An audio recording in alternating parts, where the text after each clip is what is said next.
जगतसिंहपुर ठारे ब्लॉक स्तरीय आईन सचेतनता कार्यक्रम अनुष्ठित। राज्य महिला कमिशन और जिला समाज मंगल विभाग सहयोग में स्थानीय एसवीएम कॉलेज ऑडिटोरियम परिसर ब्लॉक स्तरीय आईन सचेतनता शिविर आयोजित हो जाए।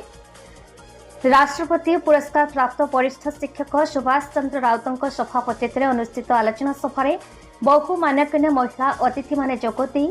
समाज रे पुरुष और महिला दुईटी अविच्छेद्य अंग और दुही समन्वय ही एक सुस्थ समाज गठन हो पार। नारी मानक सुरक्षा अधिकार कथा को विस्तृत भाव उपस्थापित कर संविधान धारा 14 और वर्तमान राष्ट्रपति श्रीमती द्रौपदी मुर्मू ओडिशार वर्तमान उपमुख्यमंत्री श्रीमती प्रभाती परिड़ा उदाहरण देते। संप्रति समाज में प्रचलित कुसंस्कार यथा घरोई हिंसा बाल्य विवाह आदि निराकरण निमंते महिला कमिशन साहाय्य नेबाकू से परामर्श देते। वर्तमान भारतीय न्याय संहिता नागरिक संहिता और साक्ष्य संहिता रे किंचित परिवर्तन होइथिले मध्य आईन पूर्वपरि बलवत्तर रहिछि बोली अतिथि माने सूचना देते। यौतुक निरोध आईन 1961 महिलांको पई पारिवारिक हिंसा सुरक्षा आईन 2005 विषय सविशेष धारणा देवा सह साक्षरता और सचेतनता ही परिवर्तन आनी पारिबो बोली डीएसपी कहिथिले। कार्यक्रम में मुख्य अतिथि भाव एसवीएम कॉलेज अध्यक्ष मनोजा मंजरी स्वाई,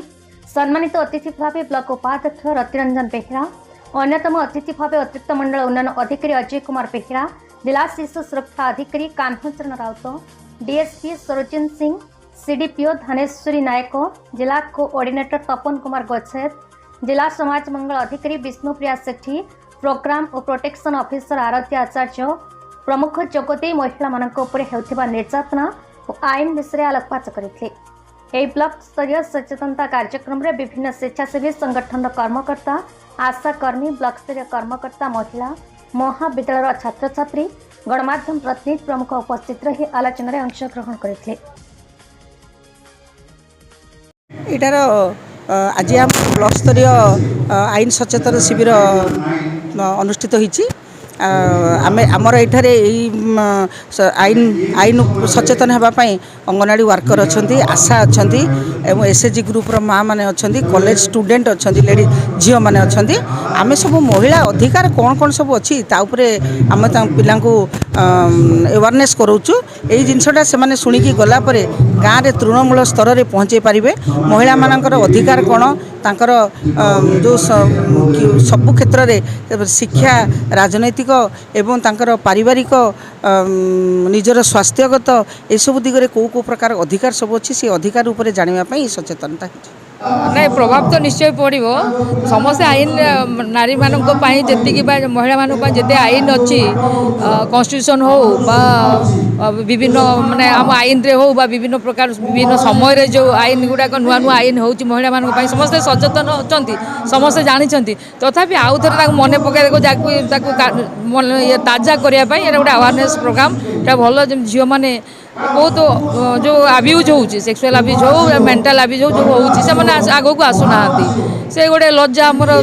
सामाजिक चलनी जहाँ ओडिया सचेतन राज्य समस्ते जानते कि महिला मान अपेक्षा पुरुष मैंने तो सचेतन हो पाना ना से महिला महिला मैंने प्रकृत पुरुष मान द्वारा निर्यातित होती सेक्सुअल अब्यूज हो मानसिक हो फिजिकल अब्यूज हो एक्चुअली से भी अवेयरनेस होगा दरकार और गवर्नमेंट भी से टाइप अवेयरनेस करेतु महिला मान अवेयरनेस हो निश्चय पुरुष लोक मानी अवेयरनेस हम निश्चित यहाँ समस्ते जानते करेंगे महिला मानक किंतु एमती आईन आश्रय नहीं पारे से ब्लॉक स्तरीय गोटे अवेयरनेस कैंप हो विभिन्न प्रकार अवेयरनेस भी गवर्नमेंट तरफ रोचे स्टेट गवर्नमेंट हो जिला प्रशासन हो यहाँ निश्चित फलप्रद हम एवं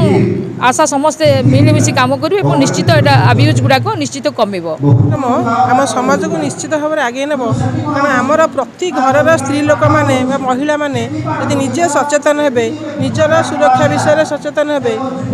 आमर आईन विषय सचेतन हे से गोटे परिवार को तथा पाख पड़ोशी लोक भी आईन सचेतनता विषय शिक्षा दे पारे जद्वारा आमर नारी सशक्तिकरण आग को जापर। जगतसिंहपुर दीपक महांती रिपोर्ट, भारत न्यूज।